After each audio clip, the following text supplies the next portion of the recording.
ಈಗ ನಾವು ದೇವರ ವಾಕ್ಯಕ್ಕೆ ಹೋಗೋಣ. ಕರ್ತನ ನಮ್ಮ ಮಹಿಮೆ ಹೊಂದಲಿ. ನಮ್ಮನ್ನು ಹೆಚ್ಚಾಗಿ ಪ್ರೀತಿಸುವ ಒಳ್ಳೆಯ ತಂದೆಯೇ, ಈ ಬೆಳಗಿನ ಸಮಯದಲ್ಲಿ ಇದುವರೆಗೂ ನಿಮ್ಮ ನಾಮವನ್ನು ನಾವು ಮಹಿಮೆಪಡಿಸಿದ್ದೇವೆ. ಈಗ ನಿನ್ನ ಪರಿಶುದ್ಧ ಆತ್ಮನ ಕೈಗಳಲ್ಲಿ ಒಪ್ಪಿಸುತ್ತೇವೆ. ನಾವು ನಿಮ್ಮ ವಾಕ್ಯಗಳ ಜೀವವಾಕ್ಯಗಳನ್ನು ಕೇಳಿ ಅದರ ಪ್ರಕಾರ ನಡೆಯುವಾಗ ನಾವು ಆಶೀರ್ವಾದ ಒಂದು ಮಕ್ಕಳಾಗಿ ಆಶೀರ್ವಾದ ಹೊಂದಿ ನಡೆಯಕ್ಕೆ ಕೃಪೆ ಮಾಡಬೇಕೆಂದು ಪ್ರಾರ್ಥಿಸುತ್ತೇವೆ. ನನ್ನ ಜೊತೆಗೆ ಮಾತನಾಡುವ ದೇವರೇ ಆಶೀರ್ವದಿಸು. ಯೇಸು ಕ್ರಿಸ್ತ ನಾಮದಲ್ಲಿ ಬೇಡುತ್ತೇವೆ ತಂದೆಯೇ, ಆಮೆನ್. ಇವತ್ತು ನನ್ನ ಪ್ರಿಯ ಸಹೋದರರೇ, ಇದು ನಮಗೆ ಒಂದು ಸಂತೋಷವಾದ ದಿನವು. 6 ದಿನ ನಮಗಾಗಿ, ನಮ್ಮ ಮಕ್ಕಳಿಗಾಗಿ, ನಮ್ಮ ಕುಟುಂಬಕ್ಕಾಗಿ, ನಮ್ಮ ಕೆಲಸಕ್ಕಾಗಿ. ಆದರೆ ಒಂದು ದಿನ ವಾರದಲ್ಲಿ ಮೊದಲನೇ ದಿನ ದೇವರಿಗಾಗಿ, ದೇವರನ್ನು ಕೊಂಡಾಡಬೇಕು, ಆರಾಧಿಸಬೇಕು, ದೇವರ ವಾಕ್ಯಗಳನ್ನು ಕೇಳಬೇಕು, ದೇವರಿಗನ್ನು ಕೊಡಬೇಕು. ಇದು ದೇವರ ದಿನ. ಈಗ ದೇವರ ವಾಕ್ಯಕ್ಕೆ ಹೋಗುವ ಸಮಯವು ನಾವು ನಮ್ಮ ಸತ್ಯವೇದವನ್ನು ತಿರುಗಿಸಿಕೊಳ್ಳೋಣ. ಇವತ್ತು ನೀವು ಓದಿದ ಭಾಗದಲ್ಲಿ ಹೊಸ ಒಡಂಬಡಿಕೆಯಲ್ಲಿ ಇಬ್ರಿಯರಿಗೆ ಬರೆದ ಪತ್ರಿಕೆಯಲ್ಲಿ 3ನೇ ಅಧ್ಯಾಯ 4ನೇ ವಾಕ್ಯವನ್ನು ಓದಿ ಕೇಳೋಣ. ಇಬ್ರಿಯರಿಗೆ ಬರೆದ ನಿರುಪಂ 3ನೇ ಅಧ್ಯಾಯ 4ನೇ ವಾಕ್ಯ. The Gospel according to Hebrews 3rd chapter 4th verse. The epistle according to Hebrews 3rd chapter 4th verse. ಓದೋಣ. ಇಬ್ರಿಯರಿಗೆ 3ನೇ ಅಧ್ಯಾಯ 4ನೇ ವಾಕ್ಯ. ಪ್ರತಿ ಮನೆಯನ್ನು ಯಾರೋ ಒಬ್ಬನು ಕಟ್ಟಿರುವನು, ಸಮಸ್ತವನ್ನು ಕಟ್ಟಿದಾತನು ದೇವರೇ. ಪ್ರತಿ ಮನೆಯನ್ನು ಯಾರೋ ಒಬ್ಬನು ಕಟ್ಟಿರುವವನು. ನಾವು ವಾಸ ಮಾಡುವ ಮನೆ ಯಾರೋ ಒಬ್ಬ ಮನುಷ್ಯನು, ಮೇಸ್ತ್ರಿ, ಜೊತೆಗೆ ಬಂದಿರುವ ಕೆಲಸಗಾರರು ಕಟ್ಟಿರುತ್ತಾರೆ. ನಮ್ಮ ಕುಟುಂಬವನ್ನು ನಮ್ಮ ತಂದೆ ತಾಯಿ ಮುಖಾಂತರವಾಗಿ ಹೆಣ್ಣಿಗೆ ಗಂಡನನ್ನು ನೋಡಿ ಮದುವೆ ಮಾಡಿರುತ್ತಾರೆ, ಗಂಡು ಮಗನಿಗೆ ಹೆಣ್ಣನ್ನು ನೋಡಿ ಮದುವೆ ಮಾಡಿರುತ್ತಾರೆ. ಮನೆ ಕಟ್ಟಿರುವವರು, ಎಲ್ಲಾ ಮನೆಗಳನ್ನು ಕಟ್ಟಿರುವವರು, ಈ ಸಭೆ ಕಟ್ಟಡವನ್ನು ಕಟ್ಟಿರುವವರು ಯಾರೋ ಒಬ್ಬರು. ಆದರೆ ಸಮಸ್ತವನ್ನು ಕಟ್ಟಿರುವವನು ದೇವರು. ಇವತ್ತು ವಿಷಯ, ದೇವರ ವಾಕ್ಯದ ವಿಷಯ ಏನಂತ ನೋಡಿದ್ರೆ, ಸಮಸ್ತವನ್ನು ಕಟ್ಟಿರುವವನು ದೇವರು. ನನ್ನ ಪ್ರಿಯ ಸಹೋದರ ಸಹೋದರಿಯರೇ, ನಿಮ್ಮನ್ನು ಈ ಲೋಕದಲ್ಲಿ ಉಂಟು ಮಾಡಿ ನಿನ್ನ ತಾಯಿ ಕರುವಲ್ಲಿ ಉರುವಾಗುತ್ತ ಮುಂಚಿದಾಗಿ ಮುನ್ಕುರಿದು ರಕ್ಷಿಸಿ ಇವತ್ತು ಕೊಟ್ಟು ಬಂದು ಸಭೆಯಲ್ಲಿ ಸೇರಿಸಿರೋದು ನನ್ನ ದೇವರು. ನಾನಾಗಿ ಬಂದೆ, ಅವ್ರು ನನಗಾಗಿ ಪ್ರಾರ್ಥಿಸಿದ್ರು, ನನ್ನ ಭೇಟಿ ಮಾಡಿದ್ರು, ನನಗೆ ಸುವಾರ್ತೆ ಸಾರಿದ್ರು. ಹೌದು, ಅದೆಲ್ಲ ಮಾಡಿದ್ರು. ನಿಮಗಾಗಿ, ನನಗಾಗಿ, ನಮಗಾಗಿ ಪ್ರಾರ್ಥನೆ ಮಾಡಿದ್ರು ಅನೇಕ ಜನರಿದ್ದಾರೆ. ನಮ್ಮ ರಕ್ಷಣೆಗಾಗಿ ಪ್ರಾರ್ಥನೆ ಮಾಡಿದ್ರು. ಆದರೂ ಇದು ನನ್ನ ದೇವರು ತನ್ನ ಒಬ್ಬ ಮಗನಾದ ಯೇಸು ಕ್ರಿಸ್ತವನ್ನು ಈ ಭೂಮಿಯಲ್ಲಿ ಕಳಿಸಿಕೊಟ್ಟು ಸಿಲುಬೆಯಲ್ಲಿ ರಕ್ತವನ್ನು ಸುರಿಸಿ ನಮಗಾಗಿ ಜೀವ ಕೊಟ್ಟು ಸತ್ತು 3ನೇ ದಿನ ಪುನರುತ್ಥಾನವಾಗಿ ಎದ್ದಿರೋದ್ರಿಂದ ನಾವು ಇವತ್ತು ರಕ್ಷಣೆ ಹೊಂದಿ ಸಭೆಯಲ್ಲಿ ಕೂಡು ದೇವರನ್ನು ಆರಾಧಿಸ್ತಾ ಇದ್ದೀವಿ. ಸಮಸ್ತವನ್ನು ಉಂಟು ಮಾಡಿದ್ದ ಕರ್ತನು, ಸಮಸ್ತವನ್ನು ಉಂಟು ಮಾಡುವನು ದೇವರು. ಸಮಸ್ತವನ್ನು ಉಂಟು ಮಾಡಿದ್ದು ದೇವಾದಿ ದೇವ, ಕರ್ತಾದಿ ಕರ್ತನು. ಅಂದ್ರೆ ಇವತ್ತು ಅನೇಕರು ನೋಡಿರಿ, ಮಾತನಾಡುವಾಗ ಹೇಳುತ್ತಾರೆ, ನಾನು ಕಟ್ಟಿದ್ದೆ, ನಾನು ಮಾಡಿದ್ದೆ, ನಾನಿಲ್ಲಾಂದ್ರೆ ಇದು ಹಾಗಲ್ಲ, ನಾನಿಲ್ಲಾಂದ್ರೆ ಆ ಮದುವೆ ಆಗಿರಲ್ಲ, ನಾನಿಲ್ಲಾಂದ್ರೆ ಈ ಕೆಲಸ ಆಗಲ್ಲ, ನಾನಿಲ್ಲಾಂದ್ರೆ ಸಭೆಯಲ್ಲಿ ಹಾಡಕ್ಕೆ ಜನ ಇಲ್ಲ, ನಾನಿಲ್ಲಾಂದ್ರೆ ಸತ್ಯವೇದ ಓದಕ್ಕೆ ಯಾರ ಕೈಯಲ್ಲೂ ಆಗಲ್ಲ, ನಾನಿಲ್ಲಾಂದ್ರೆ ಈ ಸೇವೆ ನೆರವೇರಲ್ಲ, ನಾನಿಲ್ಲಾಂದ್ರೆ ಈ ಕುಟುಂಬವನ್ನು ಕಟ್ಟಕ್ಕೆ ಹಾಗಲ್ಲ ಅಂತ ಜನರು ಹೇಳ್ತಾರೆ. ಆದರೆ ಸತ್ಯವೇದ ಹೇಳುತ್ತದೆ, ನೀನಲ್ಲ, ನಿನ್ನ ಕುಟುಂಬವಲ್ಲ, ನಾನಲ್ಲ, ನನ್ನ ಸಭೆಯಲ್ಲಿರುವ ನಮ್ಮ ಸಭಾ ಪಾಲಕರುಗಳಲ್ಲ, ಸಮಸ್ತವು ಕಟ್ಟುವವನು ದೇವರು.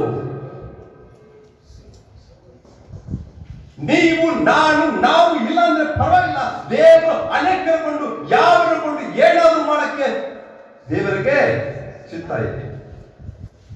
ಅದರಿಂದ ನನ್ನ ಪ್ರಿಯರೇ, ನಾನು ಅಂತ ಹೇಳುವುದನ್ನ ಬಿಡಬೇಕು. ಓದಿರಬಹುದು, ಕೆಲಸ ಮಾಡಬಹುದು, ಸಂಪಾದನೆ ಇರಬಹುದು, ಕೈಯಲ್ಲಿ ಹಣ ಇರಬಹುದು, ದುಡ್ಡಿರಬಹುದು, ಆದರೆ ಕಟ್ಟಕ್ಕೆ ಮಾತ್ರ ನಮ್ಮ ಕೈಯಿಂದ ಆಗೋದೇ ಇಲ್ಲ.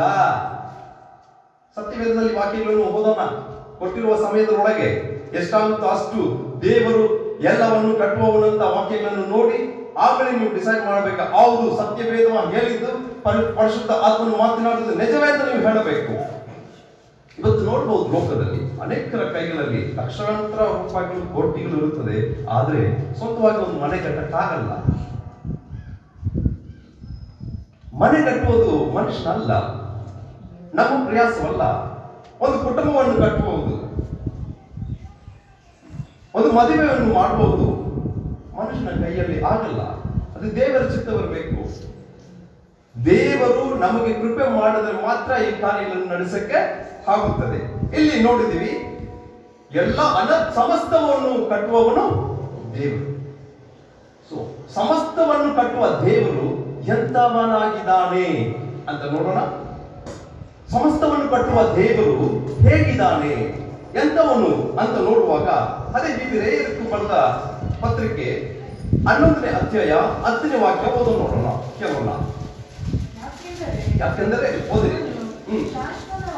ಹೌದು, ಶಾಶ್ವತವಾದ ಅಸ್ಥಿವಾರಗಳನ್ನು, ಹೌದು,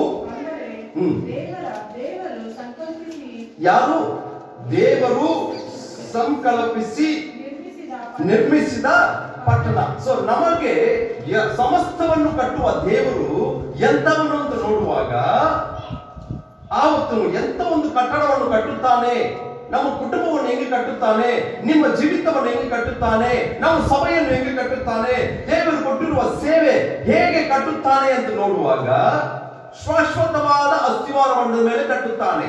ಇಂಗ್ಲಿಷ್ ಅಲ್ಲಿ ಓದೋದು ಕೇಳೋಣ, ಎಲ್ಲ ತಮಿಳ್ ಎಂತ ಲ್ಯಾಂಗ್ವೇಜ್ ಪಡಿಬೇಕು. Please read in English. Hebrews 11th chapter 10th verse. What does the Bible says? Who is this creator who is going to form this building? Hebrews 11:10. For he was looking forward to the city, Yes, that has foundations, whose designer and builder is God. the foundation where this church, where your family, where your life is going to build up is God, the designer and the builder. Praise the Lord. ಕನ್ನಡದಲ್ಲಿ ನೋಡುವಾಗ ಶಾಶ್ವತವಾದ ಅಸ್ಥಿವಾರದ ಮೇಲೆ ಈ ಸಭೆ ಕಟ್ಟಲ್ಪಟ್ಟಿರುವುದು ಈ ಮಣ್ಣಿನ ಮೇಲೆ, ಆದರೆ ಶಾಶ್ವತವಾದ ಅಸ್ಥಿವಾರ ನನ್ನ ಕರ್ತನಾದ ಯೇಸು ಕ್ರಿಸ್ತು ಸಿಂದಿನ ಪರಿಶುದ್ಧ ರಕ್ತದ ಮೇಲೆ ಈ ಅಸ್ಥಿವಾರ ಹಾಕಲ್ಪಟ್ಟಿದೆ. ಇವತ್ತು ಇಲ್ಲಿರಬಹುದು, ನಾಳೆ ಜನ ತುಂಬಿದ ಮೇಲೆ ಇಲ್ಲಿ ಜಾಗ ಇಲ್ಲ ಅಂತ ಬೇರೆ ಏಕರ್ ಲೆಕ್ಕದಲ್ಲಿ ಒಂದು ಸಭೆಯನ್ನು ಕಟ್ಟಿ ದೊಡ್ಡ ಸಭೆಗೆ ಹೋಗಬಹುದು. ಅಂದ್ರೆ ಈ ಕಟ್ಟಡದ ಬಗ್ಗೆ ಹೇಳ್ತಾ ಇಲ್ಲ. ಈ ಸಭೆ ಎಲ್ಲಿ ಕಟ್ಟಲ್ಪಟ್ಟಿದೆ? ಶಾಶ್ವತವಾದ ಅಸ್ಥಿವಾರದ ಮೇಲೆ. ನಿನ್ನ ಕುಟುಂಬವು ಗಂಡ ಹೆಂಡತಿ ಮಕ್ಕಳಾಗಿ ನಿಮ್ಮ ಕುಟುಂಬವು ಎಲ್ಲಿ ಯಾವ್ದ್ರ ಮೇಲೆ ಕಟ್ಟಲ್ಪಟ್ಟಿದೆ ಅಂತ ನೋಡುವಾಗ ದ ಎಟರ್ನಲ್ ಫೌಂಡೇಶನ್, ಶಾಶ್ವತವಾದ ಅಸ್ಥಿವಾರದ ಮೇಲೆ ನಿಮ್ಮ ಕುಟುಂಬವು ಕಟ್ಟಲ್ಪಟ್ಟಿದೆ, ಈ ಸಭೆ ಕಟ್ಟಲ್ಪಟ್ಟಿದೆ. ನೀವು ಎಲ್ಲಿ ನಿಂತುಕೊಂಡಿದ್ದೀರಾ ಅಂತ ನೋಡುವಾಗ ಶಾಶ್ವತವಾದ ಅಸ್ಥಿವಾರದ ಮೇಲೆ ನಿಂತಿದ್ದೀರಾ. ಬಂಡೆ ಮೇಲೆ ಕಟ್ಟಪಟ್ಟುள்ள ಮನೆಯಾಗಿದ್ದೀರಿ, ಬಂಡೆದ ಮೇಲೆ ಕಟ್ಟಪಟ್ಟ ಕುಟುಂಬವಾಗಿದ್ದೀವಿ, ಬಂಡೆ ಮೇಲೆ ಕಟ್ಟಪಟ್ಟಿಲ್ಲ ಸಭೆಯಾಗಿದ್ದೀವಿ. ಈ ಕುಟುಂಬವನ್ನು ಸಮಸ್ತವನ್ನು ಕಟ್ಟುವವನು, ಸಮಸ್ತವನ್ನು ಉಂಟು ಮಾಡುವವನು ದೇವರು. ಈ ದೇವರು ಎಲ್ಲಿ ಕಟ್ಟುತ್ತಾನೆ ಅಂತ ನೋಡಿದ್ರೆ ಮರಳು ಮೇಲೆ ಕಟ್ಟಿಲ್ಲ ನಿನ್ನ ಕುಟುಂಬವನ್ನು. ದೇವರು ಸಭೆಯನ್ನು ಮರಳಿನ ಮೇಲೆ ಕಟ್ಟಿಲ್ಲ. ಈ ಕುಟುಂಬ ಈ ಸಭೆಯನ್ನು ಮರಳದ ಮೇಡು ಮೇಲೆ ಕಟ್ಟಿಲ್ಲ, ಆದರೆ ಎಲ್ಲಿ ಕಟ್ಟಿದ್ದಾನೆ? ಶಾಶ್ವತವಾದ ಅಸ್ಥಿವಾರದ ಮೇಲೆ ಕಟ್ಟಿದ್ದಾನೆ. ಮಳೆಗೂ ಗಾಳಿಗೂ ಯಾವ ವಿಧವಾದ ಅನ್ಯ ಕಾರ್ಯಗಳಿಗೂ ಅದು ಸೇದವಾಗಬಲ್ಲ.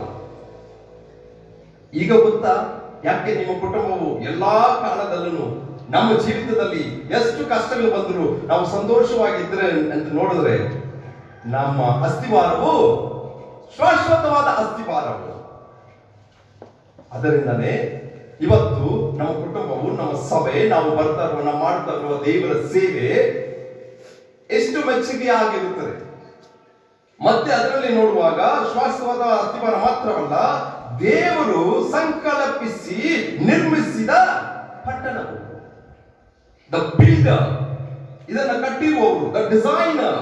ನಮ್ಮ ಜೀವಿತವು ಹಿಂಗಿರ್ಬೇಕು, ಈ ಹೆಣ್ಣಿಗೆ ಈ ಗಂಡು ಇರಬೇಕು, ಈ ದಂಪತಿಗಳಿಗೆ ಮಕ್ಕಳಿರಬೇಕು, ಈಗಿರಬೇಕು, ಈ ಸಭೆಯಲ್ಲಿ ಇಂಥವ್ರು ಇರಬೇಕು, ಈ ಸಭೆಗೆ ಇಂಥವ್ರು ಪಾಲಕರಾಗಿರಬೇಕು ಅಂತ ನಿರ್ಮಿಸಿದ ಯಾರು?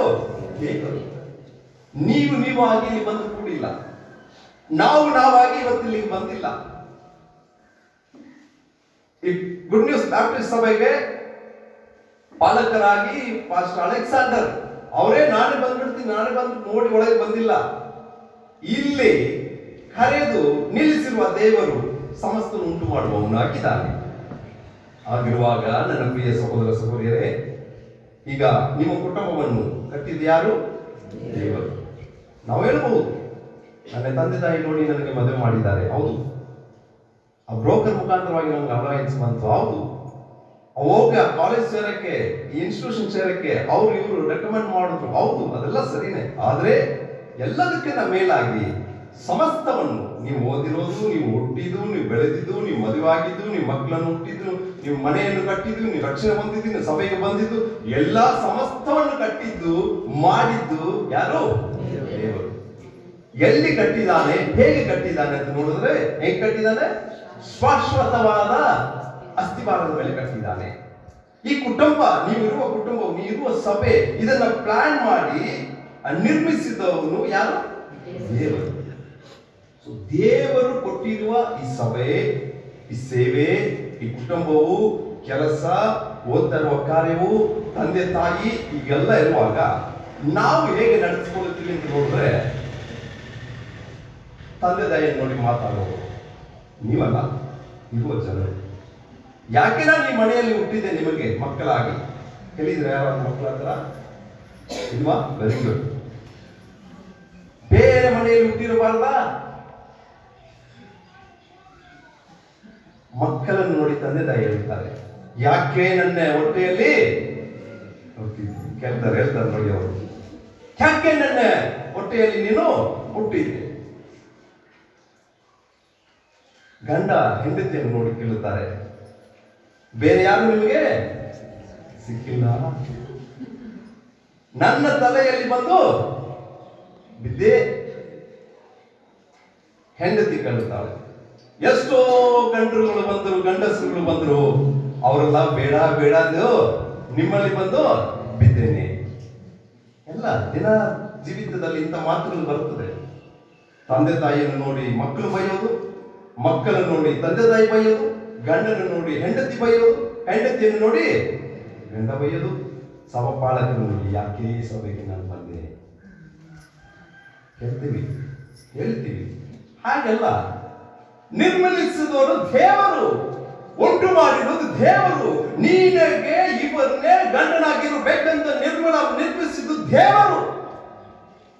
ಎಷ್ಟೋ ಗಂಡುಗಳು ಬಂದರು, ಎಷ್ಟೋ ಹೆಣ್ಣುಗಳು ಬಂದರು, ಆದರೆ ನಿಮ್ಮ ಕುಟುಂಬವನ್ನು ನನ್ನ ಕರ್ತನು ಉಂಟು ಮಾಡಿದ್ದು, ನಿರ್ಮಲಿಸಿದ್ದು ಶಾಶ್ವತವಾದ ಅಸ್ತಿವಾರದ ಮೇಲೆ ನೀವು ಕುಟುಂಬವನ್ನು ಕಟ್ಟಬೇಕನ್ನೋದಕ್ಕಾಗಿಯೇ. ಎಷ್ಟೋ ಸಭೆಗಳಿದೆ, ಎಷ್ಟೋ ಪಾಲಕರುಗಳಿದ್ದಾರೆ, ಎಷ್ಟೋ ಜನ ನಿಮಗಾಗಿ ಪ್ರಾರ್ಥಿಸುತ್ತಾರೆ, ಎಷ್ಟೋ ಕಾರ್ಯಗಳಿದೆ. ಆದರೆ ಈ ಸಭೆಯಲ್ಲಿ ನೀವು ಬಂದು ಕೊಡಬೇಕಂದ್ರೆ ನನ್ನ ಕರ್ತನಾದ ದೇವರು ನಿರ್ಮಿಸಿದ ಚಿತ್ತವಿದು. ಮತ್ತೆ ಈ ಪ್ರಶ್ನೆ ನಿಮ್ಮ ಹೃದಯದಲ್ಲಿ ಬರಬಾರದು, ಯಾಕೆ ನಾನು ಇಲ್ಲಿದ್ದೀನಿ, ಯಾಕೆ ನಾನು ಹುಟ್ಟಿದ್ದೀನಿ, ಯಾಕೆ ನಿನಗೆ ನಾನು ಮದುವೆ ಆದೀನಿ ಅಂತ ನಾವು ಕೇಳಕ್ಕೆ ನಮಗೆ ಹಕ್ಕಿಲ್ಲ. ಕಾರಣ ಉಂಟು ಮಾಡಿದ್ದು ದೇವರು. ಶಾಶ್ವತವಾದ ಅಸ್ತಿಪರ ಹಾಕಿದ್ದಾನೆ. ಎಲ್ಲಿ ಕಟ್ಟಬೇಕು, ಹೇಗೆ ಕಟ್ಟಬೇಕು ಅಂತ ಆ ದೇವರಿಗೆ ಗೊತ್ತು. ಅದರ ಪ್ರಕಾರ ನಮ್ಮನ್ನು ಇಲ್ಲಿ ಕೊಂಡು ಬಂದಿದ್ದಾನೆ, ನಿಲ್ಲಿಸಿದ್ದಾನೆ, ಕುಟುಂಬವನ್ನು ಕಟ್ಟಿದ್ದಾನೆ, ಜೀವಿತವನ್ನು ಕಟ್ಟಿದ್ದಾನೆ. ಪ್ರಶ್ನೆಗಳು ಬರಬಾರದು, ಬೈಯೋದು ನಮ್ಮ ಹಕ್ಕು ಇಲ್ಲ, ನಡೆಯೋದಲ್ಲ ಒಳ್ಳೆಯದು. ಕರ್ತನಿಗೆ ಕೃತಜ್ಞತಾ ವಂದನೆಗಳನ್ನು ಸಲ್ಲಿಸಿ ಹೋಗುತ್ತಾ ಇರಬೇಕು. ಸಭೆಗೆ ಬರುವಾಗ ಇದು ದೇವರು ಕೊಟ್ಟಿದ್ದ ಸೇವೆ, ದೇವರು ಕೊಟ್ಟಿದ್ದ ಫಲಕರು, ದೇವರು ಕೊಟ್ಟಿರುವ ನನ್ನ ಸಹೋದರ ಸಹೋದರಿಯರು ಬಂದು ಕೂಡಿ ದೇವರನ್ನು ಆರಾಧಿಸಿ ಸಂತೋಷವಾಗಿ ಹೋಗ್ಬೇಕು. ಅವರಿದ್ರೆ ನಾನು ಬರಲ್ಲ, ಇವರಿದ್ರೆ ನಾನು ಬರಲ್ಲ, ನಾನು ಆಡ್ಬೇಕು, ನಾನು ನಿಲ್ಲಬೇಕು, ನಾನು ಕೂತ್ಕೋಬೇಕು ಅಂತ ಪ್ರಶ್ನೆಗಳೆಲ್ಲ ನಮ್ಮಲ್ಲಿ ಇರಬಾರದು. ಯಾಕಂದ್ರೆ ದೇವರು ಕರೆದು ನಿಮ್ಮನ್ನು ಕರೆದು ಈ ಅಸ್ತಿಪಾರದ ಮೇಲೆ ನಿನ್ನನ್ನು ನಡೆಸ್ತಾನೆ. ಬೇರೆಯವರಿಗೆ ಬೇರೆ ಬೇರೆ ಅಸ್ತಿಪಾರದ ಮೇಲೆ ನಿಮಗೆಂತೂ ನೇಮಿಸಲ್ಪಟ್ಟಿರುವ ಅಸ್ತಿಪಾರವು ಕಟ್ಟಡವು ಇದೆ. ನಿಮ್ಮ ಕುಟುಂಬಕ್ಕೆ ನಿಮ್ಮ ಗಂಡನಾಗಿ ಏರ್ಪಡಿಸಿದ್ದು ಇವರೇ, ನಿಮಗೂ ಹೆಂಡತಿಯಾಗಿ ಅವರೇ, ನಿಮ್ಮ ಕುಟುಂಬಕ್ಕೆ ಮಕ್ಕಳು ಅವರೇ. ನೀವು ಹೇಳಬಾರದು ನನಗೆ ಯಾಕೆ ಬಂದೆ, ಇಲ್ಲ, ದೇವರು ನಿರ್ಮೂಲಿಸಿದ್ದು ಈ ಅಸ್ತಿಪಾರದ ಮೇಲೆ ನಿಮ್ಮನ್ನು ಕಟ್ಟಬೇಕು ಅಂತ ದೇವರು ಕಟ್ಟಿದ್ದಾನೆ.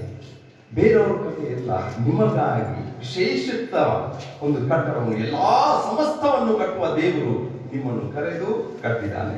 ಮತ್ತೆ ಒಂದು ವಾಕ್ಯವನ್ನು ಓದೋಣ. ಈ ಕಟ್ಟಡವನ್ನು ಸಮಸ್ತವನ್ನು ಕಟ್ಟುವ ದೇವರು ಎಂತವನು ಅಂತಲೂ ನಾವು ನೋಡಿದ್ದೀವಿ. ಶಾಶ್ವತವಾದ ಅಸ್ತಿಪರ ಹಾಕುವ ಮನುಷ್ಯ ದೇವರು. ಇವತ್ತಿದ್ದು ನಾಳೆ ಹೋಗುವ ಕಟ್ಟಡವಲ್ಲ, ಶಾಶ್ವತವಾಗಿ ನೀವು ನಿಲ್ಲಬೇಕು, ನಿಮ್ಮ ಕುಟುಂಬ ನಿಲ್ಲಬೇಕು, ನಮ್ಮ ಸಭೆ ನಿಲ್ಲಬೇಕು, ನಮ್ಮ ಸೇವೆ ನಿಲ್ಲಬೇಕು, ನಾವು ಇರಬೇಕು ಅನ್ನೋದಕ್ಕಾಗಿ ದೇವರು ಅಸ್ತಿಪರವನ್ನು ಹಾಕಿದ್ದಾನೆ.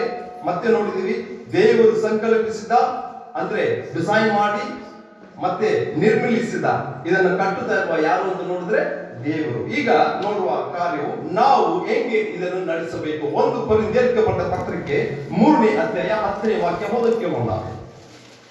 1 ಕೊರಿಂಥಿಯರಿಗೆ ಬರೆದ ಪತ್ರಿಕೆ 3ನೇ ಅಧ್ಯಾಯ 10ನೇ ವಾಕ್ಯ ಓದೋಣ. ಅಲ್ಲಿ ದೇವರ ವಾಕ್ಯವು ಏನು ಹೇಳುತ್ತದೆ ಅಂತ ನೋಡೋಣ. ದೇವರು ನನಗೆ ಹೌದು ಕೃಪೆಯಿಂದ ಒಪ್ಪಿಸಿದ ಕೆಲಸವನ್ನು ನಡೆಸಿ ನಾನು ಪ್ರವೀಣ ಶಿಲ್ಪಿಯಂತೆ ಹೌದು ಅಸ್ತಿವಾರ ಹಾಕಿದ್ದೇನು, ಹೌದು ಮತ್ತೊಬ್ಬನು ಅದರ ಮೇಲೆ ಕಟ್ಟುತ್ತಾನೆ. ಎಸ್, ಸಾಕು ಬ್ರದರ್. ಇನ್ನೊಬ್ರು ಓದಿರಿ. ದೇವರು ನನಗೆ ಕೃಪೆಯಿಂದ ಒಪ್ಪಿಸಿದ ಕೆಲಸವನ್ನು ನಡೆಸಿ ನಾನು ಪ್ರವೀಣ ಶಿಲ್ಪಿಯಂತೆ ಅಸ್ತಿವಾರ ಹಾಕಿದೆನು, ಮತ್ತೊಬ್ಬನು ಅದರ ಮೇಲೆ ಕಟ್ಟುತ್ತಾನೆ. ದೇವರು ನನಗೆ ಕೃಪೆಯಿಂದ ಒಪ್ಪಿಸಿದ ಕೆಲಸ, ನಿಮಗೆ ನನಗೆ ನಾವೆಲ್ಲರಿಗೂ ದೇವರು ಒಂದು ಕೆಲಸ ಕೊಟ್ಟಿದ್ದಾರೆ. ಏನು ಕೆಲಸ? ಅಸ್ತಿವಾರ ಹಾಕಬೇಕು. ಇದು ಪರಿಶುದ್ಧ ಪೌಲನಿಗೆ ದೇವರು ಕೊಟ್ಟಿರುವ ಒಂದು ಕಾರ್ಯವು. ಅದು ಅವನು ಬರೆಯುತ್ತಾನೆ. ಹೇಗೆ ಬರೆಯುತ್ತಾನೆ? ಏನು ಬರೆಯುತ್ತಾನೆ? ದೇವರು ನನಗೆ ಕೃಪೆಯಿಂದ ಒಪ್ಪಿಸಿದ ಕೆಲಸವನ್ನು ಮಾಡಿಸಿ. ಅವನಿಗೆ ಒಂದು ಕೆಲಸ ಕೊಟ್ಟಿದ್ದಾರೆ, ನಿಮಗೆ ಒಂದು ಕೆಲಸ ಕೊಟ್ಟಿದ್ದಾರೆ, ನಮಗೆ ಒಂದು ಕೆಲಸ ಕೊಟ್ಟಿದ್ದಾರೆ, ನನಗೆ ಒಂದು ಕೆಲಸ ಕೊಟ್ಟಿದ್ದಾರೆ. ಹೇಗೆ? ಕೃಪೆಯಿಂದ. ದೇವರು ಕೃಪೆಯಿಂದ ನಮಗೆ ಕೊಟ್ಟಿರುವ ಈ ಕೆಲಸವನ್ನು ನಾವೇನು ಮಾಡಬೇಕು? ನಡೆಸಬೇಕು. ಸಭೆಗೆ ಬರಬೇಕಂತ ನಿಮಗೆ ದೇವರು ಕೆಲಸ ಕೊಟ್ಟಿದ್ದಾನೆ. ಸಭೆಗೆ ನೀವು ಬರಬೇಕು. ಕುಟುಂಬವನ್ನು ನಡೆಸಬೇಕಂತ ನಿಮಗೆ ಸಹೋದರಿಗಳಿಗೆ ಕೆಲಸ ಕೊಟ್ಟಿದ್ದಾರೆ ದೇವರು. ನೀವೇನು ಮಾಡಬೇಕು? ಕುಟುಂಬವನ್ನು ಕಟ್ಟಬೇಕು. ಗಂಡಸರಿಗೆ ಕೆಲಸಕ್ಕೂ ಹೋಗಿ ದುಡಿಯಬೇಕು, ಸಂಪಾದನೆ ಮಾಡಬೇಕು ಅಂತ ನಮಗೆ ಕೊಟ್ಟಿರುವ ಕೆಲಸವನ್ನು ನಾವು ಮಾಡಬೇಕು. ಸಭೆಯಲ್ಲಿ ಬಾಳಕರು ಸಭೆ ನಡೆಸಬೇಕಂತ ಕೆಲಸ ಕೊಟ್ಟಿರುವಾಗ ಅವರ ಕೆಲಸವನ್ನು ಮಾಡ್ತಾ ಇದ್ದಾರೆ. ಸೊ ಇದು ಈ ಕೆಲಸ ಮಾಡುವಾಗಲೂ ನಮಗೂ ಒಳಗಾಗಿ ಒಂದು ಮೆಚ್ಚುಗೆ ಬರುತ್ತದೆ. ಏನಂತ? ನಾನು ಮಾಡುತ್ತೇನೆ, ನೀವು ಮಾಡಲ್ಲ, ನಾನು ಮಾಡಲ್ಲ, ನಾವು ಮಾಡಲ್ಲ. ದೇವ್ರ ಕೃಪೆ ಇದನ್ನು ಮಾಡಿ ತೋರಿಸುತ್ತೆ. ಅದನ್ನು 3ನೇ ಅಧ್ಯಾಯ 10ನೇ ವಾಕ್ಯ ಓದ್ರಿ. ಮತ್ತೆ ದೇವರು ನನಗೆ ಹೆಂಗೆ ನಮ್ಗೆ ಈ ಕೆಲಸವನ್ನು ಬಂತು? ಕೃಪೆಯಿಂದ. ಓದಿರೋದ್ನ ಕೆಲಸ ಸಿಕ್ಕಿಲ್ಲ, ಜ್ಞಾನದಿಂದ ಸಮಪಾಲಕರಾಗಿ ಬಂದಿಲ್ಲ. ನೀವು ಇಲ್ಲಿ ಬಂದಿರೋದು ಕುಟುಂಬವನ್ನು ಕಟ್ಟುತ್ತಾ ಇರೋದು, ಸಂಪಾದನೆ ಮಾಡ್ತಾ ಇರೋದು ನಮ್ಮ ಜ್ಞಾನದಿಂದ, ಬಲದಿಂದ, ಬುದ್ಧಿಯಿಂದ ಅಲ್ಲ, ದೇವರ ಕೃಪೆಯಿಂದ. ದೇವರು ನಿಮ್ಗೆ ಈಗ ಕೃಪೆ ಕೊಟ್ಟಿದ್ದಾನೆ ಒಂದು ಕೆಲಸ ಮಾಡಕ್ಕೆ. ಮತ್ತೆ ಓದಿರಿ ಕೇಳೋಣ. ನಾನು ನೀವು ಕೊಟ್ಟಿರುವ ಕೆಲಸವನ್ನು ಹೇಗೆ ಮಾಡಬೇಕು ಅಂತಂದ್ರೆ ಪ್ರವೀಣ ಶಿಲ್ಪಿಯಂತೆ ಅಸ್ತಿವಾರ ಹಾಕಬೇಕು ಅನ್ನೋದಕ್ಕಾಗಿದೆ ನಮಗೆ ಒಂದು ಕೆಲಸ ಕೊಟ್ಟಿದ್ದಾನೆ. ಪ್ರಿಯ ಸಹೋದರ ಸಹೋದರಿ, ಇಲ್ಲಿ ಗಮನಿಸಬೇಕು. ಏನಕ್ಕೋಸ್ಕರ ದೇವರು ಏನು ಕೆಲಸ ನಮಗೆ ಕೊಟ್ಟಿದ್ದಾನೆ ಅಂದ್ರೆ ಅಸ್ತಿವಾರ ಹಾಕಬೇಕು. ದೇವರು ಆಲ್ರೆಡಿ ಒಂದು ಅಸ್ತಿವಾರ ಹಾಕಿದ್ದಾನೆ. ಅದು ಎಂತ ಅಸ್ತಿವಾರ? ಶಾಶ್ವತವಾದ ಅಸ್ತಿವಾರ. ಈಗ ನಮಗೆ ಒಂದು ಕೆಲಸ ಕೊಟ್ಟಿದ್ದಾನೆ. ಅದು ದೇವರ ಕೃಪೆಯಿಂದ ನಮ್ಮ ನ್ಯಾಯವಾಗಿದ್ದೀವಿ, ನಾವು ನೀತಿಯಾಗಿದ್ದೀವಿ ಅಂತ ನಮಗಾಗಿ ಕೆಲಸ ಕೊಟ್ಟಿಲ್ಲ. ದೇವರ ಕೃಪೆಯಿಂದ ನಮಗೆ ಒಂದು ಕೆಲಸವನ್ನು ಕೊಟ್ಟಿದ್ದಾನೆ. ಆ ಕೆಲಸ ಏನಂದ್ರೆ ಅಸ್ತಿವಾರ ಹಾಕಬೇಕು. ಯಾವುದಕ್ಕೆ? ಕುಟುಂಬಕ್ಕೆ, ಕೆಲಸಕ್ಕೆ, ಸಭೆಗೆ, ಸೇವೆಗೆ ಅಸ್ತಿವಾರ ಹಾಕಕ್ಕೆ ಆಗ್ತದೆ. ಹೇಗಾದ್ರೂ ಕಟ್ಟೋಣ ಅಂತ ಕಟ್ಟಬಾರದು, ಹೇಗಾದ್ರೂ ಕುಟುಂಬವನ್ನು ನಡೆಸೋಣ ಅಂತ ನಡೆಸಬಾರದು, ಹೇಗಾದ್ರೂ ಸಭೆಗೆ ಹೋಗೋಣ ಅಂತ ಬರಬಾರದು. ಎಲ್ಲದಕ್ಕೂ ಒಂದೊಂದು ರೀತಿ ಇದೆ. ಈ ರೀತಿ ಹೀಗೆ ಮಾಡಬೇಕು, ಈ ಕೆಲಸ ಹೀಗೆ ಮಾಡಬೇಕು, ಸಭೆಗೆ ಹೀಗೆ ಬರಬೇಕು ಅನ್ನೋದು ಕಂಡೀಷನ್ಸ್ ಇದೆ, ಸೂಚನೆಗಳಿದೆ. ಅದನ್ನ ಪ್ರಕಾರವೇ ನಾವು ನಡೆಯಬೇಕು, ಕಟ್ಟಬೇಕು. ಇವತ್ತು ದೇವರು ನಮಗೆ ಕೊಟ್ಟಿರುವ ಕೆಲಸ ಏನು ಅಂತ ನೀವು ಹೇಳಬೇಕು. ಏನು ಕೆಲಸ ಕೊಟ್ಟಿದ್ದಾನೆ? ಅಸ್ತಿವಾರ ಹಾಕಬೇಕು. ಹೇಗೆ ಈ ಕೆಲಸ ನಮಗೆ ಬಂತು? ದೇವರ ಕೃಪೆಯಿಂದ ಬಂದಿದೆ. ಈ ಅಸ್ತಿವಾರ ಹಾಕುವ ಕೆಲಸ ನಿಮ್ಮ ಕೈಯಲ್ಲಿ ಕೊಟ್ಟಿರುವುದು ಸಹೋದರಿಯೇ, ನಿಮ್ಮ ಕುಟುಂಬವನ್ನು ಕಟ್ಟಬೇಕು, ಸಭೆಯನ್ನು ಕಟ್ಟಬೇಕು. ಕುಟುಂಬ ಕಟ್ಟಬೇಕಂದ್ರೆ ಎಷ್ಟೋ ಪ್ರಯತ್ನ ಪಟ್ಟು ಕಟ್ತಾ ಇದ್ದೀನಿ, ಆದ್ರೂ ನನ್ನ ಕುಟುಂಬ ಕಟ್ಟಕ್ಕಾಗಿಲ್ಲ. ನಿಮ್ಮ ಕೈಯಿಂದ ಅದು ಕಟ್ಟಕ್ಕಾಗಿಲ್ಲ, ದೇವರ ಕೃಪೆಯಿಂದ ಅದು ಕಟ್ಟಕ್ಕಾಗುತ್ತದೆ. ಬರೀ ನಿಮ್ಮ ಸಂಪಾದನೆಯಿಂದ, ನಿಮ್ಮ ಮಕ್ಕಳ ಸಂಪಾದನೆಯಿಂದ, ನಿಮ್ಮ ಗಂಡ ಸಂಪಾದನೆಯಿಂದ ಕುಟುಂಬವನ್ನು ಕಟ್ಟಬೇಕಂದ್ರೆ ಅದು ಕಟ್ಟಕ್ಕಾಗಿಲ್ಲ. ಜೊತೆಗೆ ಪ್ರಾರ್ಥನೆ ಇರಬೇಕು, ಉಪವಾಸ ಇರಬೇಕು, ಅದರ ಮುಖಾಂತರ ದೇವರ ವಾಕ್ಯ ಪ್ರಕಾರ ನಡೆಯುವರಾಗಿರ್ಬೇಕು. ಆಗ ನೀವು ಕಟ್ಟುವ ಕಾರ್ಯ ವಾಕ್ಯ ಆಗುತ್ತದೆ. ಸಹೋದರನೇ, ನೀವು ಮಾಡುತ್ತಾ ಇದುವರೆಗೂ ಎಷ್ಟೋ ಪ್ರಯತ್ನ ಪಡ್ತಾ ಇದ್ದೀನಿ, ನನ್ನ ಕುಟುಂಬವನ್ನು ಕಟ್ಟಕ್ಕಾಗಿಲ್ಲ, ಸಾಲಗಳು ಮಾಡುತ್ತೀನಿ, ಬಿಸ್ನೆಸ್ ಮಾಡ್ತೀನಿ, ಕೆಲಸಕ್ಕೆ ಹೋಗುತ್ತೀನಿ, ಆದ್ರೂ ನನ್ನ ಹೃದಯದ ಆಸೆ ನೆರವೇರಿಲ್ಲ, ನನ್ನ ಇಷ್ಟಾಂತರ ನೆರವೇರಿಲ್ಲ ಅಂತ ನೀವು ಯೋಚನೆ ಮಾಡಬಹುದು. ಹೌದು, ಯಾಕೆ ನೆರವೇರಿಲ್ಲ ಅಂದ್ರೆ ನೀವು ಇವತ್ತು ತಿಳ್ಕೋಬೇಕು ಈ ವಾಕ್ಯ ಪ್ರಕಾರ ದೇವರ ಕೃಪೆ ನಿಮ್ಮಲ್ಲಿ ಕಾಣಕೊಡ್ತಾ ಇದೆಯಾ? ನೀವು ಮಾಡುವ ಕೆಲಸದಲ್ಲಿ ದೇವರ ಕೃಪೆ ಇದೆಯಾ? ನಿಮ್ಮ ಇಷ್ಟಾಂತರಗಳಲ್ಲಿ ದೇವರ ಚಿತ್ತವಿದೆಯಾ ಅಂತ ತಿಳ್ಕೊಂಡು ಅದನ್ನು ಮಾಡುವಾಗ ಹೇಗೆ ಮಾಡಬೇಕು ಅಂತ ನೋಡಿದ್ರೆ ದೇವರ ಚಿತ್ತವಾಗಿ ನಡೆಯುವವರಾಗಿ ಇರಬೇಕು. ಮಾತ್ರವಲ್ಲ, ನೀವು ಇದುವರೆಗೂ ಪ್ರಯತ್ನ ಪಟ್ಟು ಕಟ್ಟಕ್ಕೆ ಆಗಿಲ್ಲದ ಕಾರಣವು ಅದರ ಜೊತೆಗೆ ಉಪವಾಸವಿಲ್ಲ, ಅದರ ಜೊತೆಗೆ ಪ್ರಾರ್ಥನೆ ಇಲ್ಲ, ಅದರ ಪ್ರಕಾರ ದೇವರ ವಾಕ್ಯವನ್ನು ಓದುವುದು ಮಾತ್ರವಲ್ಲ, ಅದರ ಪ್ರಕಾರ ನಡೆಯುವವರಾಗಿ ಇದ್ದೀವಾ? ಇದ್ದಿದ್ರೆ ನೀವು ಮಾಡುವ ಕೆಲಸವು, ನೀವು ಕೈಯಿಟ್ಟು ಮಾಡುವ ಎಲ್ಲ ಕಾರ್ಯಗಳು ನೆರವೇರುತ್ತಾ ಇರುತ್ತದೆ. ಸೊ ದೇವರು ನಿನ್ನನ್ನು, ನನ್ನನ್ನು, ನಮ್ಮಗಳನ್ನು, ನಮ್ಮ ಕುಟುಂಬಗಳನ್ನು ಇಲ್ಲಿ ಕರೆದು ಇವತ್ತು ಇಟ್ಟಿರುವ ಕಾರಣವು ನಾವು ಅಸ್ತಿವಾರವನ್ನು ಹಾಕಬೇಕು, ಕಟ್ಟಬೇಕು. ಕಟ್ಟಕ್ಕೆ ದೇವರ ಕೃಪೆ ನಮ್ಮಲ್ಲಿ ಇರಬೇಕು. ದೇವರು ಕಟ್ಟುತ್ತಾನೆ, ಸಮಸ್ತವನ್ನು ಕಟ್ಟುವವನು ದೇವರು. ಇದು ನಮ್ಮ ವಾಕ್ಯದ ವಿಷಯ. Topic of this Sunday worship is god is our builder. ಕಟ್ಟಕ್ಕೆ ಆಗಲ್ಲ ನಮ್ಮ ಕೈಯಲ್ಲಿ, ದೇವರ ಕೃಪೆ. ಪೌಲ್ ಎಂತವನು, ಅಪೊಸ್ತಲನಾಗಿದ್ದ ಪೌಲ್ ಈಗ ಹೇಳುತ್ತಾನೆ, ದೇವರು ಕೃಪೆಯಿಂದ ನನಗೆ ಕೊಟ್ಟಿರುವ ಕೆಲಸ ಇದನ್ನು ನಾನು ಕಟ್ಟಬೇಕು. ಹೇಗೆ ಕಟ್ಟಬೇಕು? ಹೆಂಗಾದ್ರೂ ಕಟ್ಟುವುದಲ್ಲ, ಹೇಗಾದ್ರೂ ಓಡುವುದಲ್ಲ. ದೇವರ ಪಾದದಲ್ಲಿ ಕೂತು ಪ್ರಾರ್ಥಿಸಿ ಉಪವಾಸಿಸಿ, ದೇವರೇ ನಿಮ್ಮ ಚಿತ್ತವಿದೆಯಾ, ಹೋಗ್ಬೇಕಾ, ಬರಬೇಕಾ, ಕಟ್ಟಬೇಕಾ, ಮಾಡಬೇಕಾ ಅಂತ ಕೇಳಿ ಜ್ಞಾನವನ್ನು ಹೊಂದಿ ದೇವರ ಚಿತ್ತವನ್ನು ತಿಳಿದುಕೊಂಡು ಆಮೇಲೆ ಕಟ್ಟಬೇಕು. ಹೇಗೆ ಕಟ್ಟಬೇಕು ಅಂತ ನಾನು ಹೇಗೆ ಕಟ್ಟುತ್ತಾ ಇದ್ದೀನಿ ಅವನು ಹೇಳುತ್ತಾನೆ ನೋಡಿ. ಓದಿ 3:10. ದೇವರು ನನಗೆ ಕೃಪೆಯಿಂದ ಒಪ್ಪಿಸಿದ ಕೆಲಸವನ್ನು ಹೌದು. ನಡೆಸಿ ನಾನು ಪ್ರವೀಣ ಶಿಲ್ಪಿಯಂತೆ ಸ್ಕಿಲ್ಡ್ ಆರ್ಟಿಷನ್.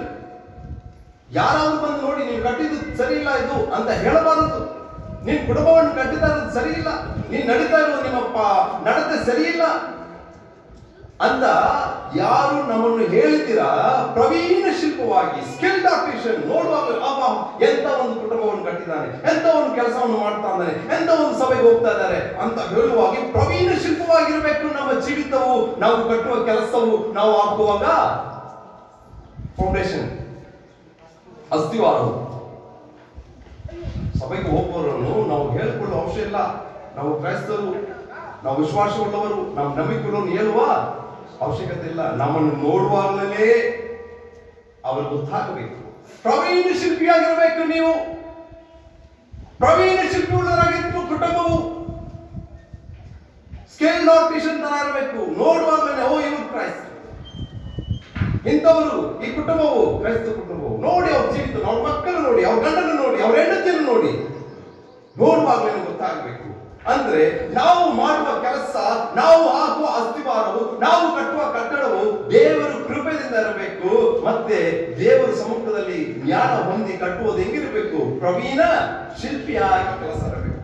ನೋಡುವರು ಹಂಗೆ ಚೆನ್ನಾಗಿ ಬಿಡಬೇಕು. ಹೌದು, ಇಂಥ ಚಿಕ್ಕ ಮಕ್ಕಳು, ಇಂಥವ್ರು ಏನು ನೀವು ಓದೇ ಇಲ್ಲ, ಆದ್ರೂ ಅವ್ರು ಮಾತಾಡೋದು ನೋಡಿ, ಅವ್ರು ಹಾಡುವುದು ನೋಡಿ, ಅವ್ರು ಮಾಡುವುದನ್ನು ನೋಡಿ ಪ್ರವೀಣ ಶಿಲ್ಪಿಯಾಗಿರ್ಬೇಕು ನಮ್ಮ ಕೆಲಸ. ಕುಟುಂಬವನ್ನು ನೋಡುವಾಗಲೇ ಪ್ರವೀಣ ಶಿಲ್ಪಿ ಕಟ್ಟಿರುವುದರ ಹಂಗೆ ಇರಬೇಕು. ಹೀಗೆ ದೇವರು ನಮಗೆ ಜ್ಞಾನ ಕೃಪೆಯನ್ನು ಕೊಡಕ್ಕೆ ದೇವರ ಪಾತ್ರದಲ್ಲಿ ನಾವು ಕೂತಿರುವಾಗ ಸಮಸ್ತವನ್ನು ಕಟ್ಟುವ ದೇವರು. ನಿಮ್ಮ ಕುಟುಂಬವನ್ನು ದೇವರು ಕಟ್ಟಕ್ಕಿದ್ದಾನೆ, ನಿಮ್ಮ ಜೀವಿತವನ್ನು ದೇವರು ಕಟ್ಟಕ್ಕಿದ್ದಾನೆ. ನಮ್ಮ ಸಭೆಯನ್ನು ದೇವರು ಕಟ್ಟಕ್ಕಿದ್ದಾನೆ. ಇದರವರೆಗೂ ಕಟ್ಟಿದ್ದುದು ಚಿಕ್ಕದು, ಈಗ ಕಟ್ಟುವ ಇರೋದು ದೊಡ್ಡದಿದೆ.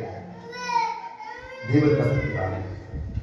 ಪ್ರವೀಣ ಶಿಲ್ಪಿ ಯೇಸು ಕ್ರಿಸ್ತು ತನ್ನ ರಕ್ತದಿಂದ ನಮ್ಮನ್ನು ತೊಳೆದು ಪರಿಶುದ್ಧರಾಗಿ ಮಾರಿಸಿ ಇವತ್ತು ಇಲ್ಲಿ ಕೊಂಡು ಬಂದು ಕೃಪೆಯಿಂದ ಕಟ್ಟಬೇಕಂತ ನಮ್ಮನ್ನು ಪ್ರವೀಣ ಶಿಲ್ಪಿಯಾಗಿ ಮಾರಿಸಿದ್ದಾನೆ.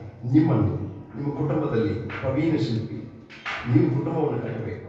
ಕುಟುಂಬ ಮಾತ್ರ ಕಟ್ಟದಲ್ಲ, ಸಭೆಯನ್ನು ಕಟ್ಟಬೇಕು. ಇದಕ್ಕೆ ವಾಕ್ಯಗಳಿದೆ. ಹೇಗೆ ಏನು ಕಟ್ಟಕ್ಕೆ ಕರೆದಿದ್ದಾನೆ? ಬರೀ ನಮಗಾಗಿ, ನನಗಾಗಿ, ನಮ್ಮ ಕುಟುಂಬಕ್ಕಾಗಿ ನಾವು ಜೀವಿಸಕ್ಕೆ ಕರ್ತನನ್ನು ಕರೆದಿಲ್ಲ. ಸಭೆಯನ್ನು ಕಟ್ಟಬೇಕು, ಸಮುದಾಯವನ್ನು ಕಟ್ಟಬೇಕು. ಅದಕ್ಕೋಸ್ಕರ ದೇವರು ನಮ್ಮನ್ನು ಕರೆದಿದ್ದಾನೆ. ಸುವಾರ್ತೆಯನ್ನು ಸಾರಬೇಕು. ನಾವು ಬರ್ತಾ ಇದ್ದೀವಿ ಸಾಕು ಅಲ್ಲ. ನೀವು ಮಾತ್ರ ಸಭೆಗೆ ಬಂದರೆ ಸಾಲದು. ನಿಮ್ಮ ಅಣ್ಣ ತಮ್ಮಂದ್ರು ಬರಬೇಕು, ನಿಮ್ಮ ಅಕ್ಕ ತಂಗಿದ್ರು ಬರಬೇಕು, ನಿಮ್ಮ ತಂದೆ ತಾಯಿ ಬರಬೇಕು, ನಿಮ್ಮ ಮಕ್ಕಳು ಬರಬೇಕು. ಹೇಗೆ ಬರ್ತಾರೆ? ಎಷ್ಟೋ ಕರೆದಿದ್ದೀನಿ, ಅವ್ರು ಬಂದಿಲ್ಲ. ಕರೆದ್ರೆ ಬರಲ್ಲ. ಅವ್ರಿಗಾಗಿ ಉಪವಾಸ ಮಾಡಿದ್ದೀರಾ? ಅವರ ಹೆಸರು ಹೇಳಿ ಪ್ರಾರ್ಥನೆ ಮಾಡಿದ್ದೀರಾ? 3 ದಿನ ಪ್ರಾರ್ಥನೆ, 7 ದಿನ ಪ್ರಾರ್ಥನೆ, 21 ದಿನ ಪ್ರಾರ್ಥನೆ ಮಾಡಬೇಕು. ನನ್ನ ಗಂಡ ಮಾರಬೇಕು, ನನ್ನ ಹೆಂಡತಿ ಮಾರಬೇಕು, ನನ್ನ ಮಕ್ಕಳು ಮಾರಬೇಕು, ಸಭೆಗೆ ಬರಬೇಕು, ಕುಟುಂಬವಾಗಿ ಬರಬೇಕು, ಹೋಗಬೇಕು, ದೇವರ ಆಶೀರ್ವಾದ ಹೊಂದಬೇಕು. ಮದುವೆ ಕಾರ್ಯಗಳಲ್ಲಿ ಕರೆಯುವಾಗ, ಮನೆ ಗೃಹ ಹೌಸ್ ವಾರ್ಮಿಂಗ್ ಸೆರೆಮನೀಸ್ ಕರೆಯುವಾಗ, ಡೆಡಿಕೇಟ್ ಮಾಡಕ್ಕೆ ಕರೆಯುತ್ತದೆ. ನಾನು ಒಬ್ಬನೇ ಹೋಗಿ ಬರ್ತೀನಿ, ಯಾರೋ ಹೋಗಿದೀವಾ? ಇಲ್ವೇ? ಎಲ್ಲರೂ ಮಕ್ಕಳು ರೆಡಿಯಾಗಿ, ಮಗ ರೆಡಿಯಾಗಿ, ಮಗಳು ರೆಡಿಯಾಗಿ, ಗಂಡ ಹೆಂಡತಿ ಕುಟುಂಬವಾಗಿ, ಅಪ್ಪ ಅಮ್ಮ ಬರ್ತೀರಾ, ಬನ್ನಿ ಹೋಗೋಣ. ಲೋಕದ ಕಾರ್ಯಗಳಿಗೆ ಹೋಗುವ ಕುಟುಂಬವಾಗಿ ಹೋಗ್ತೀವಿ. ಸಭೆಗೆ ಬರುವಾಗ ಒಟ್ಟಿಗೆ ಬರ್ತೀವಿ. ಸಾಕು. ಇವೆಲ್ಲ ಮನೆಯಲ್ಲಿ ನಾನು ಹೋಗಿ ಬರ್ತೀನಿ ಸಾಲದು. ದೇವರು ನಿಮ್ಮನ್ನು ಕರೆದು ಈ ಸಭೆಯನ್ನು ಕಟ್ಟಕ್ಕೆ, ಸೇವೆಯನ್ನು ಮಾಡಕ್ಕೆ. ಇನ್ನೆಷ್ಟು ಸಾರಿ ನಾವು ಇಲ್ಲೇ ಕೂತು ದೇವರ ವಾಕ್ಯವನ್ನು ಕೇಳಿ ಹಾಡಿ ಕೂತಿರುವ ಜಾಗದಲ್ಲಿ ಹೋಗೋದು. ಪೌಲ್ ಹೇಳ್ತಾರೆ, ಈಗ ನೀವು ಸೇವೆ ಮಾಡುವವರಿಗೆ ದೊಡ್ಡವರಾಗಿರ್ಬೇಕಾದ್ರೆ ಮಕ್ಕಳು ನೀವು ಇನ್ನು ಹೆಂಗಿದ್ದೀರಾ? ಹಾಲು ಕುಡಿಯ ಮಗುವಂಗೆ ಇದ್ದೀರಿ ಅಲ್ಲ. ಕಟ್ಟಬೇಕು. ನನಗೆ ಅನೇಕ ಸ್ವಲ್ಪ ಕಾರ್ಯ ಉಂಟು, ನನ್ನ ಕುಟುಂಬ ಉಂಟು, ನನಗೆ ಮಕ್ಕಳು ಉಂಟು, ತಂದೆ ತಾಯಿ ಉಂಟು, ಎಲ್ಲರಿಗೂ ಮಕ್ಕಳು ಉಂಟು, ತಂದೆ ತಾಯಿ ಉಂಟು, ಕುಟುಂಬ ಉಂಟು, ಕಷ್ಟ ಉಂಟು. ಆದ್ರೆ ನೀವು ಹೋಗಿಲ್ಲ ಅಂದ್ರೆ ಯಾರು ಸ್ವಾರ್ಥದ ಸಾರಕ್ಕೆ ಹೋಗುತ್ತಾನೆ? ನೀವು ಪ್ರಾರ್ಥಿಸಿದ್ರೆ ಪ್ರಾರ್ಥಿಸೋನು ಯಾರು? ನೀವು ಉಪವಾಸ ಮಾಡಿ ಅಂದ್ರೆ ಉಪವಾಸ ಮಾಡೋರು ಯಾರು? ದೇವರು ನಿಮ್ಮನ್ನು ಕರೆದು ಬಂದು ಕೂತು ಹೋಗಿ ಬರಕ್ಕೆ ಅಲ್ಲ, ಕಟ್ಟಕ್ಕೆ. ಕಟ್ಟುವವನು ದೇವರು. ಆದ್ರೆ ದೇವರ ಕೃಪೆಯಿಂದ ನಿಮಗೆ ಅವನು ಅಸ್ಥಿವಾರವನ್ನು ಹಾಕಲಿಕ್ಕೆ ಕೊಟ್ಟಿದ್ದಾನೆ, ಕರೆದಿದ್ದಾನೆ. ಕಟ್ಟಬೇಕು. ಕುಟುಂಬವನ್ನು ಕಟ್ಟಿರಿ, ಸಭೆಯನ್ನು ಕಟ್ಟಿರಿ, ಸೇವೆಯನ್ನು ಮಾಡಿರಿ, ಉಪವಾಸಿರಿ, ಪ್ರಾರ್ಥನೆ ಮಾಡಿರಿ, ಕಟ್ಟಿರಿ.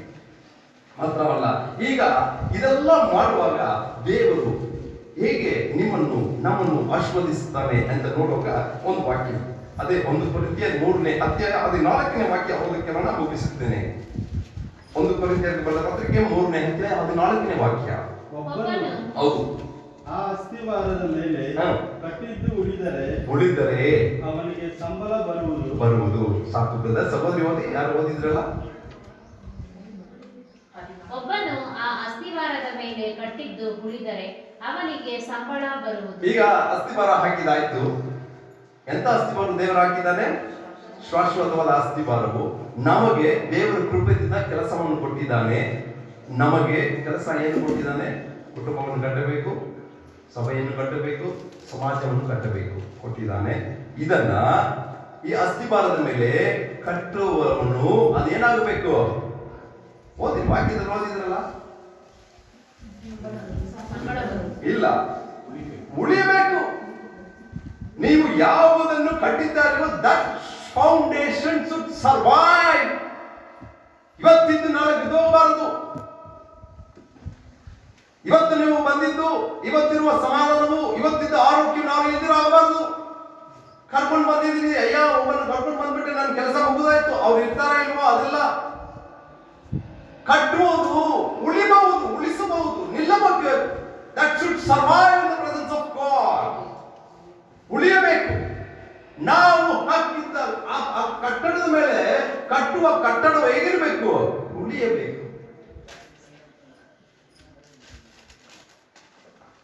ಅವ್ರು ಹೇಳಿದ ಪ್ರಕಾರ, ಪಾಸ್ಟರ್ ಹೇಳಿದ ಪ್ರಕಾರ 5 ನಿಮಿಷ ಪ್ರಾರ್ಥನೆ, 10 ನಿಮಿಷ ಪ್ರಾರ್ಥನೆ, ಬೇರೆ ಕೆಲ ಸಮಯಗಳಿದೆ. ಫೋನಲ್ಲಿ ಕೈಯಲ್ಲಿ ಇಟ್ಕೊಂಡ್ಬಿಟ್ರೆ ಎಷ್ಟು ಗಂಟೆ ಸಮಯ ಆಗುತ್ತೆ ಅಂತ ನಮಗೆ ಹಾಗಲ್ಲ. ನೀವೇ ಇರಬೇಕು, ನಾನು ಹೇಳಲ್ಲ. ಮಾತಾಡಕ್ಕೆ ಶುರು ಮಾಡಿಬಿಟ್ರೆ ಎಷ್ಟು ನಿಮಿಷಗಳು ಮಾತಾಡಿದ್ವಿ ಅಂತ ಗೊತ್ತಾಗಲ್ಲ. ಆದ್ರೆ ಪ್ರಾರ್ಥನೆಗೆ ಮಾತ್ರ ಇನ್ನೂ ಟೈಮ್ ಓಡೋದಿಲ್ಲ. ಈ ವಾಚ್ ಫಾಸ್ಟ್ ಆಗಿ ಓಡೋದೇ ಇಲ್ಲ. ಪ್ರಾರ್ಥನೆಗೆ ಓಡಲ್ಲ, ಸತ್ಯವೇದ ಓದುವಾಗ ಓದಲ್ಲ, ಸಭೆಯಲ್ಲಿ ಕೂತಿರುವಾಗ ತಿರುಗಿ ವಾಚನ್ನು ನೋಡೋದು, ಬೇಗ ಬೇಗ ಬೇಗ ಮುಗಿಸಬೇಕು, ಬೇಗ ಬೇಗ ಬೇಗ ಮನೆಗೆ ಹೋಗಬೇಕು. ಹಾಗಲ್ಲ. ನಾವು ಹಾಕಿರುವ, ದೇವರು ಹಾಕಿರುವ ಅಸ್ತಿವಾರದ ಮೇಲೆ ಕಟ್ಟಲ್ಪಟ್ಟಿರುವ ಕಟ್ಟಡವು ಉಳಿಯಬೇಕು. ನಿಮ್ಮ ವಿಶ್ವಾಸ ಉಳಿಯಬೇಕು, ನಿಮ್ಮ ಪ್ರಾರ್ಥನೆ ಉಳಿಯಬೇಕು, ನಿಮ್ಮ ಉಪವಾಸ ಉಳಿಯಬೇಕು, ನಿಮ್ಮ ನಂಬಿಕೆ ಉಳಿಯಬೇಕು, ನಿಮ್ಮ ವಿಶ್ವಾಸ ಉಳಿಯಬೇಕು. ಏನೋ ಸಭೆಗೆ ಬಂದ್ವೆ ಏನೋ ಅಲ್ಲ, ಬರುವಾಗ ನಂಬಿಕೆಯಿಂದ ಪ್ರಾರ್ಥನೆಯಿಂದ ಬರಬೇಕು, ಪರಿಶುದ್ಧದಿಂದ ಬರಬೇಕು. ಈ ಪರಿಶುದ್ಧವು ಉಳಿಯಬೇಕು. ಇವತ್ತು ಅನೇಕ ಕ್ರೈಸ್ತರ ಜೀವಿತವನ್ನು ನೋಡಿದ್ರೆ ಒಂದು ದಿನ ಅದರಲ್ಲಿ 2 ಗಂಟೆ ಸಮಯ ಮಾತ್ರ ಅವರು ಪರಿಶುದ್ಧ ಉಳಿಯುತ್ತದೆ, ಅವ್ರ ನಂಬಿಕೆ ಉಳಿಯುತ್ತದೆ, ಅವ್ರ ವಿಶ್ವಾಸ ಉಳಿಯುತ್ತದೆ. ಸತ್ಯವೇದ ಎಷ್ಟು ಸಮಯ ಕೈಗಳಲ್ಲಿ ಇರುತ್ತದೆ? 2 ಗಂಟೆ ಸಮಯ. ಸಭೆಗೆ ಬಂದು ಹೋಗುವ ಸಮಯ ಮಾತ್ರ ಸತ್ಯವೇದ ಕೈಯಲ್ಲಿ ಇಲ್ಲ. ಸತ್ಯವೇದವು ನಮ್ಮ ಕೈಯಲ್ಲಿ ಉಳಿಯಬೇಕು, ಹೃದಯದಲ್ಲಿ ಉಳಿಯಬೇಕು, ನಂಬಿಕೆ ಉಳಿಯಬೇಕು, ವಿಶ್ವಾಸ ಉಳಿಯಬೇಕು. ಭಾನುವಾರಕ್ಕೆ ಮಾತ್ರ ನಮ್ಮ ವಿಶ್ವಾಸ ಅಲ್ಲ, ನಿರಂತರವಾಗಿರಬೇಕು. ಹಾಗಿರುವಾಗ ಅವರಿಗೆ ಏನು ಸಿಗುತ್ತದೆ? ಸಂಬಳ ಸಿಗುತ್ತದೆ. If you want a reward from the Almighty God, if your family needs that reward, if our church needs this reward, you have to build the building that should survive. ಅದು ಉಳಿಯಬೇಕು. ಅವಾಗ ತಾನೇ ನಮಗೆ ಸಂಬಳ ಸಿಗುತ್ತದೆ. ಸಂಬಳ ಸಿಕ್ಕಿಲ್ಲ, ಸಮಾಧಾನ ಸಿಕ್ಕಿಲ್ಲ, ಸ್ವಸ್ಥವು ಸಿಕ್ಕಿಲ್ಲ, ಆಶೀರ್ವಾದ ಸಿಕ್ಕಿಲ್ಲ. ಯಾಕೆ ಸಿಕ್ಕಿಲ್ಲ? ನೀವು ನಿಲ್ಲಿಸ್ತಾ ಇರುವ ನಂಬಿಕೆ ವಿಶ್ವಾಸ ನಿಮ್ಮಲ್ಲಿ ಉಳಿಲಿಲ್ಲ. ಪ್ರಿಯರೇ, ಸಂಬಳ ಸಿಗಬೇಕು, ಆ ರಿವಾರ್ಡ್ ನಿಮಗೆ ಬರಬೇಕಂದ್ರೆ ನಾವು ಹೇಗಿರಬೇಕಂತ ನೋಡಿದ್ದೀವಿ. ಕಟ್ಟಿದ್ದು ಉಳಿಯೋ ತರ ನಾವು ಕಟ್ಟಬೇಕು. ಹೇಗಾದ್ರೂ ಕಟ್ಟಬಾರದು. ಹೇಗೆ ಕಟ್ಟಬೇಕು? ಸ್ಕಿಲ್ಡ್ ಆರ್ಟಿಸ್ಟ್ ಅಂದ್ರೆ ಪ್ರವೀಣ ಶಿಲ್ಪಿಯಾಗಿ ಕಟ್ಟಬೇಕು. ಸಮಸ್ತವನ್ನು ಕಟ್ಟುವವರು ದೇವರು, ನಿಮ್ಮನ್ನು ಕಟ್ಟುವವರು ದೇವರು, ನಿಮ್ಮ ಕುಟುಂಬವನ್ನು ಕಟ್ಟುವ ದೇವರು, ಈ ಸಭೆಯನ್ನು ಕಟ್ಟಿರುವವರು ದೇವರು. ಪ್ರಿಯರೇ, ಸಮಯವಾಯಿತು. ಆದರೂ ನಾವು ನಮ್ಮ ಹಳ್ಳಿಗೆ ಹೋಗ್ಬೇಕೀಗ. ಇಲ್ಲಿಂದ ಸುಮಾರು 45-50 ಕಿಲೋಮೀಟರ್ ಆಗ್ಬೋದು. ಮತ್ತೆ ಹೋಗಿ ಅಲ್ಲಿ ಭಾಗವಹಿಸಬೇಕು. ಕರ್ತನ ಚಿತ್ತವಾದರೆ ಇನ್ನೊಂದು ಸತಿ ಬರೋಣ, ದೇವರ ವಾಕ್ಯವನ್ನು ಧ್ಯಾನಿಸೋಣ. ನಿಮ್ಮ ಕುಟುಂಬವನ್ನು ಕಟ್ಟಕ್ಕೆ ದೇವರು ನಿಮ್ಮನ್ನು ಕರೆದಿದ್ದಾನೆ. ನಿಮ್ಮನ್ನು ಕಟ್ಟಕ್ಕೆ ಇಲ್ಲಿ ದೇವರು ನಿಮ್ಮನ್ನು ಕರೆ ತಂದಿದ್ದಾನೆ. ಈ ದೇವರ ಸೇವೆಯನ್ನು ಕಟ್ಟಕ್ಕೆ ದೇವರಲ್ಲಿ ನಮ್ಮನ್ನು ಕೂಡಿಸಿದ್ದಾನೆ. ಸಮಸ್ತವನ್ನು ಕಟ್ಟುವ ದೇವರು, ದೇವರ ಕೃಪೆಯಿಂದ ನಿಮಗೆ ಕೊಟ್ಟಿರುವ ಕೆಲಸವು ನವೀನ ಶಿಲ್ಪಿಯಾಗಿ ಎಲ್ಲವನ್ನು ಕಟ್ಟಬೇಕು, ಪ್ರವೀಣ ಶಿಲ್ಪಿಯಾಗಿ ಕಟ್ಟಬೇಕು. ಕಟ್ಟಿದ್ದು ನಿಲ್ಲಬೇಕು. ಆಗ ದೇವರು ನಮಗೆ ಸಂಬಳವನ್ನು ಕೊಡುತ್ತಾನೆ. ಮುಳುಗಾಲ ಮಾಡೋಣ. Just you are coming to the lord. ಹೌದು ಸ್ವಾಮಿ, ಇದವರೆಗೆ ನಾನು ಕಟ್ಟಬೇಕಂತೂ ಅನೇಕ ಪ್ರಯಾಸಗಳನ್ನು ಪಟ್ಟೆ, ಕಷ್ಟಗಳನ್ನು ಪಟ್ಟೆ, ಬಾಧೆಗಳನ್ನು ಪಟ್ಟೆ. ಆದರೂ ನನ್ನ ಕುಟುಂಬವನ್ನು ಕಟ್ಟಕ್ಕಾಗಿಲ್ಲ, ನನ್ನ ಸಭೆಯನ್ನು ಕಟ್ಟಕ್ಕಾಗಿಲ್ಲ, ದೇವರ ಸೇವೆಯನ್ನು ಕಟ್ಟಕ್ಕಾಗಿಲ್ಲ.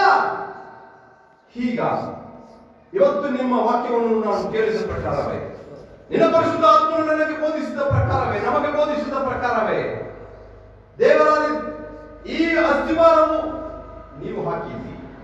ನಿಮ್ಮ ಕೃಪೆಯಿಂದ ನಾನು ಈ ಅಸ್ತಿವಾರ ಮೇಲೆ ಕಟ್ಟಬೇಕು ಸ್ವಾಮಿ. ನನ್ನ ಜೀವಿತವನ್ನು ಕಟ್ಟಬೇಕು, ನನ್ನ ಕುಟುಂಬವನ್ನು ಕಟ್ಟಬೇಕು. ನೀವು ಕೊಟ್ಟಿರುವ ನಿಮ್ಮ ಸೇವೆಯನ್ನು ನಾನು ಕಟ್ಟಬೇಕು. ಅದಕ್ಕೆ ನಿಮ್ಮ ಕೃಪೆ ಬೇಕು. ನಾನು ಕಟ್ಟುವ ಒಂದೊಂದು ಉಳಿಸಬೇಕು. ಅದಕ್ಕೆ ತಕ್ಕ ಸಂಬಳವನ್ನು ನಾನು ನಿಮ್ಮ ಕೈಗಳಿಂದ ಇಸ್ಕೋಬೇಕು ಸ್ವಾಮಿ. ಆ ಬುದ್ಧಿಗಳು, ಜ್ಞಾನವನ್ನು ಕೊಡು ದೇವರೇ. ಹೇಗೆ ಕಟ್ಟಬೇಕು? ಪ್ರವೀಣ ಶಿಲ್ಪಿಯಾಗಿ ನನ್ನ ಜೀವಿತವನ್ನು ಮಾಡಿಸಿ